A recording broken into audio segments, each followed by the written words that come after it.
की अल्पसंख्याक समाजाची एक विशिष्ट मागणी आहे की त्यांची जे काही अल्पसंख्याक विकास संकुलं किंवा केंद्र आहेत ती या राज्यामध्ये उभारली पाहिजेत.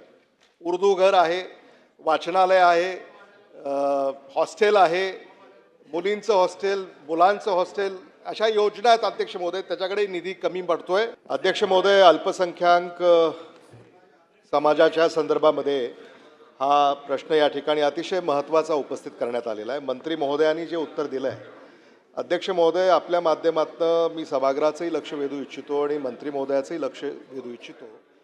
अल्पसंख्याक समाजाचा विकास या विभागाअंतर्गत होतो, पण अल्पसंख्याक समाजाच्या विकासासाठी जो निधी आवश्यक आहे तो सुद्धा अगदी अल्प या ठिकाणी तरतूद करण्यात आलेली आहे. अल्पसंख्याक त्याला का म्हटलंय अध्यक्ष महोदय? कारण तो अगदी अल्पसंख्येनं आपल्या राज्यामध्ये त्याचं वास्तव्य आहे, म्हणून त्याच्याकडे अधिक लक्ष दिलं पाहिजे. पण अध्यक्ष महोदय, सरकारचं त्याकडं लक्ष थोडंसं कमी आहे असं आपल्या या धोरणातून जाणवत आहे. आणि म्हणून अध्यक्ष महोदय, मंत्री महोदयांना माझी अशी विनंती आहे की या अल्पसंख्याक समाजाला जर न्याय द्यायचा असेल, त्याला जर विकासाच्या महामार्गावर आणायचं असेल, सबका साथ सबका विकास या जी काही सरकारची धोरणं आहेत त्यानुसार जर काही पावलं उचलायची असतील तर पहिल्यांदा या समाजाला निधी दिला पाहिजे. ही एक विनंती मी आपल्याला करणार आहे. 2-3 प्रश्न अध्यक्ष महोदय आपल्या माध्यमातून मी विचारू इच्छितो. तुम्ही अशी मागणी केली तर वारंवार ते तुम्हाला प्रश्न विचारायला सांगतील. तर मी अध्यक्ष महोदय, prime minister 15 point minority development programme हा भारत सरकारचा आहे. महाराष्ट्र सरकार त्याच्यावर अंमलबजावणी करतं. पण अध्यक्ष महोदय, राज्य सरकारच्या एकंदरीत ज्या काही व्यवस्था आहेत त्या बैठकाच होत नाहीत अध्यक्ष महोदय.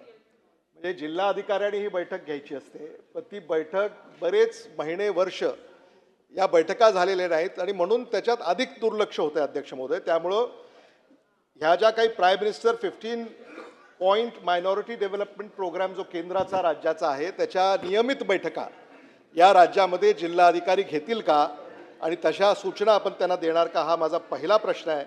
अध्यक्ष महोदय, अल्पसंख्याक समाजाच्या जे काही आपले बांधव आहेत, भगिनी आहेत, शासकीय नोकऱ्यांमध्ये त्यांचा समावेश आपण कितपत केलेला आहे अध्यक्ष महोदय, ही सुद्धा आकडेवारी आपण सभागृहाला सांगू शकाल का? कारण हा त्याला जोडूनच प्रश्न आहे. आणि शेवटचा प्रश्न माझा असा आहे अध्यक्ष महोदय की अल्पसंख्याक समाजाची एक विशिष्ट मागणी आहे की त्यांची जे काही अल्पसंख्याक विकास संकुलं किंवा केंद्र आहेत ती या राज्यामध्ये उभारली पाहिजेत. उर्दू घर आहे, वाचनालय आहे, हॉस्टेल आहे, मुलींचं हॉस्टेल, मुलांचं हॉस्टेल, अशा योजना आहेत अध्यक्ष महोदय. त्याच्याकडे निधी कमी पडतोय.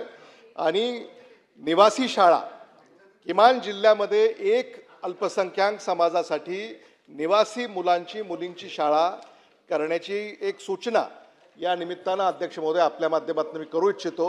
सरकार या संदर्भामध्ये सकारात्मक विचार करून काही ठोस पावलं उचलेल का, असा माझा आपल्याला प्रश्न आहे.